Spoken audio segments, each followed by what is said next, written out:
Hello வணக்கம். இது உங்கள் சிவி ஸோ உன்சொல்லர் எப்படி இருக்கீங்க? இப்போ பார்த்தீங்கன்னா லைவில் வந்துட்டு ஒரு கேவலமான ஒரு சம்பவம் நடக்குது.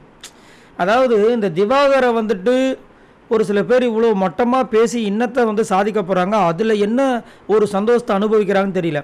இந்த வினோத்லாம் இவ்வளோ கேவலமாக சீப்பான ஒரு கேரக்டராக இருப்பான்னு சத்தியமாக நான் என்ன சொல்கிறதே தெரியல. அவ்வளோ மட்டமான ஒரு ஆளாக இருக்கார்.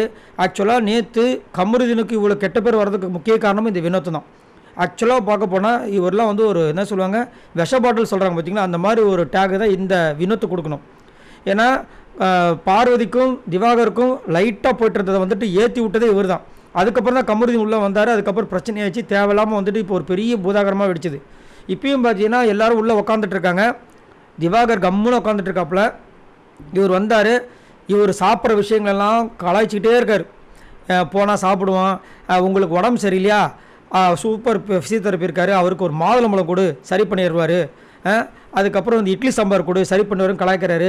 அதுக்கப்புறம் சாம்பார் வடித்து இறக்கிக்கிறேன், அதை சுரண்டி சாப்பிட்றான் அப்படின்னு எக்கச்சக்கமாக ஒரு மாதிரி ரொம்ப மட்டமாக கலாய்ச்சிட்ருக்காரு. அப்புறம் பைத்தியம்னு கலாய்க்கிறாரு. இவருக்கு உடனே டென்ஷன் ஆகிடுச்சு. நீ வந்து ரொம்ப நாளாக தாங்க மாட்டேன் தம்பி, இன்னும் கொஞ்சம் நல்ல பருவனை வெளியே அனுப்பிச்சுடுவாங்க. மக்கள் இன்னும் முட்டாள் கிடையாது, மக்கள் எல்லாத்தையும் பார்த்துட்டு இருக்காங்க. என்ன பெரிய பெரிய ஜாம்பவான்களே தூக்கி போட்ட பிக் பாஸ் இது, உனக்கு கண்டிப்பாக இருக்குன்னு சொன்னால் அதையும் கண்டுக்காமல் என்ன பண்ணுறாரு, அதையும் கலாய்க்கிறார். இவர் பெரிய இவர் சொன்னால் மக்கள் போட்டுருவாங்கன்னு சொல்லிட்டு கலாய்ச்சிட்டு சீச்சின்னு ஒரு சாங் வரல, அதில் இருக்கிற வர ஆள் கூட வந்து ஒன்றை விட அழகாக இருப்பாளான்றாரு. என்னமோ இவர் ரொம்ப அழகு இல்லை, அவர் எப்படி கலாய்க்கிறார் பாருங்க. கலாய்ச்சிட்டு அதுக்கப்புறமா வந்துட்டு அப்போ தான் ஆரம்பிக்கிறார் ரொம்ப கேவலமாக. ஏய் எப்படியா உன்னால் முடியுது அப்படின்ற இன்னொருத்து, போய் பாத்ரூம் போயிட்டு வந்தவொடனே ஒரு வீடியோ போடுற, கக்கா போயிட்டு வந்து வீடியோ போடுற, பாருங்கள் மக்களை இப்போ தான் நான் கக்கா போயிட்டு வந்தேன்னு சொல்கிறேன் அப்படின்னு ரொம்ப இன்டீசெண்டாக கேவலமாக பேசுகிறார். இதெல்லாம் தயவு செஞ்சு விஜய் சேதுபதி வந்து கேட்கணுன்றதான் ரொம்ப கேவலமாக இருக்குது. அதாவது இவர் பெருசாக இவர் மாதிரி நினச்சிட்ருக்காரு. ஒரு பொண்ணு இவர் வந்துட்டு கலாய்ச்சிட்டு போயிடுச்சு ஆதிரை. அங்கே இவரால் ஏதாவது வாலாட்ட முடிஞ்சுதா? கம்முன்னு தான் வந்தார். அந்த பொண்ணு பாட்டில் எடுத்து வீச போகிறேன்னுச்சு. அங்கே உங்களோட வீராப்பை காட்ட முடிஞ்சுதா?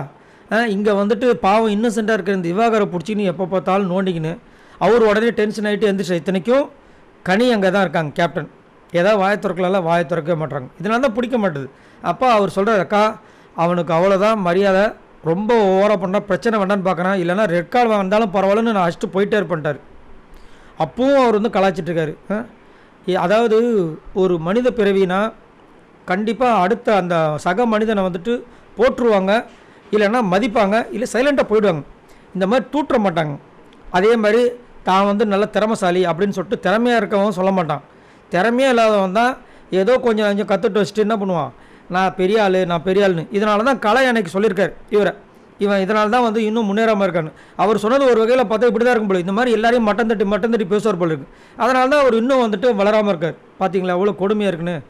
ஃபஸ்ட்டு பிஹேவியர் இது மாதிரி பண்ணிகிட்டே இருந்தாருன்னா கண்டிப்பாக வந்துட்டு அவர் சொன்ன மாதிரி, நம்ம திவாகர் சொன்ன மாதிரி கண்டிப்பாக இவருக்கு வந்துட்டு கூடிய சீக்கிரத்தில் ஒரு செக் வைப்பாங்க மக்கள் அப்படின்றத என்னோடய கருத்து. பார்க்கலாம். ஸோ உங்களோட கருத்துக்களை சொல்லுங்கள். எப்போ பாரு இந்த வினோத் வந்து ரொம்ப மட்டமாக திவாகரை கலாய்ச்சிட்டே இருக்காரு. இதுக்கு எப்போ தான் முடிவு வரும்னு நினைக்கிறீங்க? மறக்காமல் கமெண்ட்ஸ் பண்ணுங்கள். பாய் நண்பர்களே.